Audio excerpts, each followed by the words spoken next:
Hi, this is Monica with the Body Electric Supplement.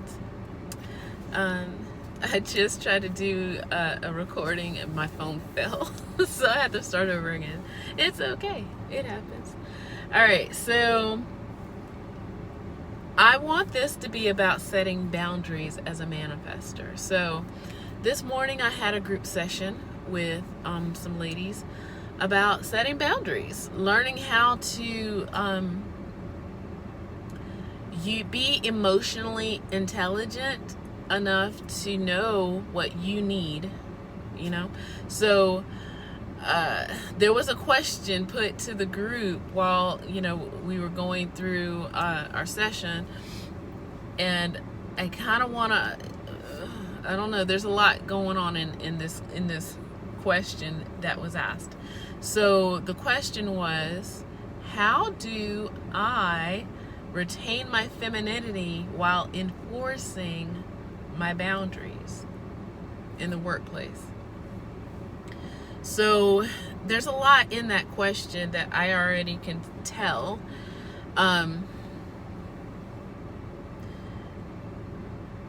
Enforce, that word is very masculine. And if you have to name your femininity, then you're not embodying it. Let's see if I can break this down further. So before I go into the boundary, the gender energy part of this, because this is not like being a man and being a woman. Gender in the spiritual world is a little different. Okay, it's not necessarily gender, but anyway, so boundaries are for everybody. Before I go into anything, one thing I have noticed over the years is that men observe boundaries, their own personal boundaries, that is, more than women do. More often than not, a woman will step over her own boundary. She won't honor her own boundary. And so, as we say in the law of attraction and in the spiritual world, everybody is a reflection of you pushed out. So if other people aren't respecting your boundaries, it's because you're not respecting your boundaries. Okay? So before gender has anything to do with this, boundaries for everyone. Everyone should have boundaries, and everyone should be enforcing their own boundaries for themselves. Okay? So once you start honoring your own boundaries, then naturally others will be respecting those boundaries. So I think for my client in this particular case, this is what I told her in the group, is you have to honor, you basically have to set your own boundary for yourself, honor it, follow through with it, embody it. Then there would be no need to enforce a boundary. You don't have to go up and tell people, like, I don't do this or whatever. It's like, unless they are asking you directly, there's some boundaries that you can energetically kind of just put out there, So for example, it's not even, and I don't mean face. Okay, some women, we could do face. I don't mean face. I mean the energy of feeling like you want to people please. And again, that's a part of the emotional intelligence. It's like, why are you wanting to please everyone to the point where you don't even honor your own boundaries? That's what inner work tackles. So the question itself led to a deeper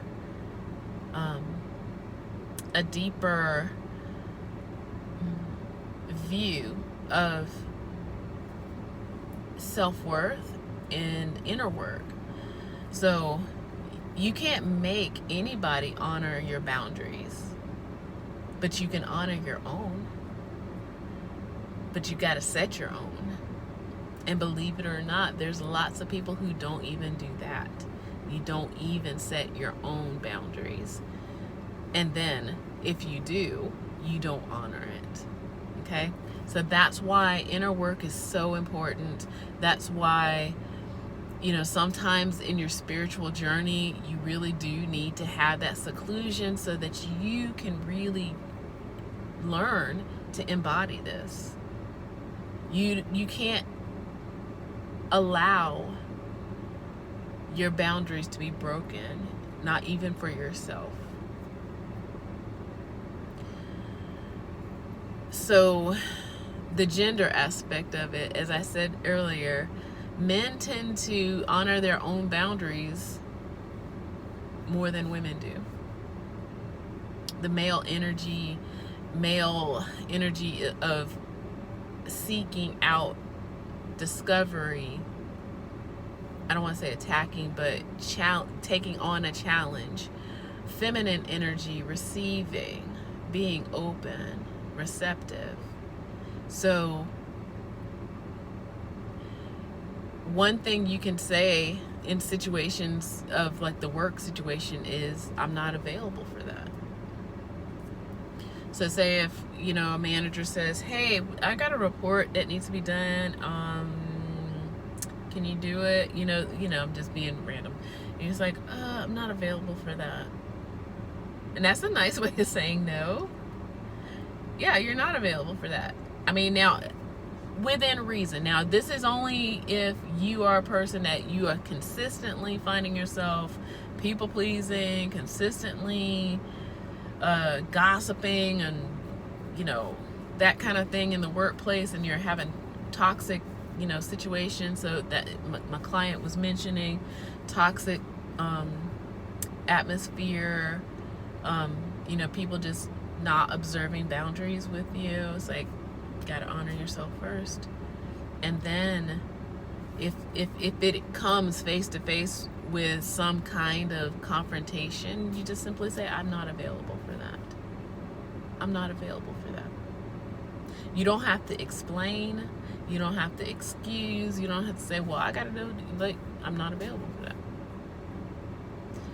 Now, we have lived in a society where there are some people who are emboldened enough to ask you that follow-up question, like, well, why? Especially in the workplace. And this is where a change is coming. It's like, look, I don't have to explain myself unless it's in violation of the work that I'm doing, right? So if you, say for example, can't work a certain amount of hours, you're not available. Look, I used to work several jobs in my day and age. And when I told them, actually, it was because of me having to work more than one job. I would have to tell people out of one job, it's like, I'm not available for that. And there's no other explanation. I'm not available. And then they would stop asking.